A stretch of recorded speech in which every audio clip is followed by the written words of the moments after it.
ये जो चूना है ना, ये नपुंसकता की बहुत अच्छी दवा है। अगर कोई पुरुष ऐसा है जिसके वीर्य में शुक्राणुओं की संख्या एकदम नील है या बिल्कुल कम है, उनको आप चूना खिलाइए।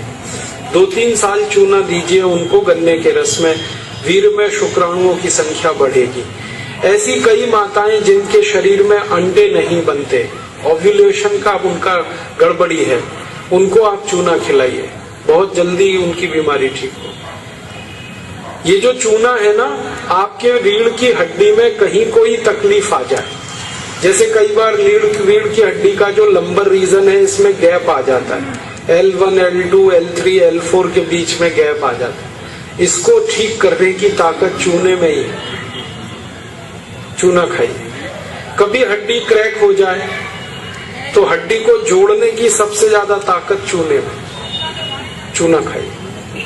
एड़ी की दर्द है, पैर की एड़ी का दर्द है, चूना खाइए, ठीक होगा। पंजों में दर्द है, चूना खाइए, ठीक होगा। आपके दांत में अक्सर ठंडा गर्म पानी लगता है, तो आप चूना खा लीजिए, बिल्कुल ठीक हो जाए।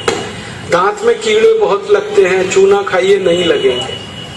दांत हिलते हैं, कमजोर हैं, चूना खाइए, मजबूत हो जाए। ये एक चूना 70 बीमारियों में काम आता है, 70। और ये ईश्वर ने हमें सबसे ज्यादा दिया है, 70 बीमारियों में काम आता है। आप कभी भी इसको याद रखिए। मैं सबको यही कहता रहता हूं कि आप चूना खाइए, चूना लगाइए मत कभी किसी को। ये चूना लगाने के लिए नहीं है, खाने के लिए। और ये चूना हम खाएं तो 2 ही बातें याद रखनी है। पत्थर वाला खाना है, पत्थर वाला चूना एक आता है, एक सीप वाला भी आता है, तो सीप वाला नहीं खाना, पत्थर वाला। और यही चूना है पत्थर वाला जो पान की दुकान में मिलता है, तो वहां से आप कभी भी ले सकते हैं। इसे याद रखिए।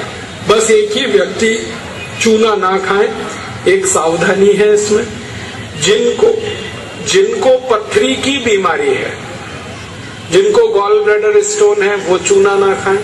जिनको किडनी स्टोन है, वो चूना ना खाएं।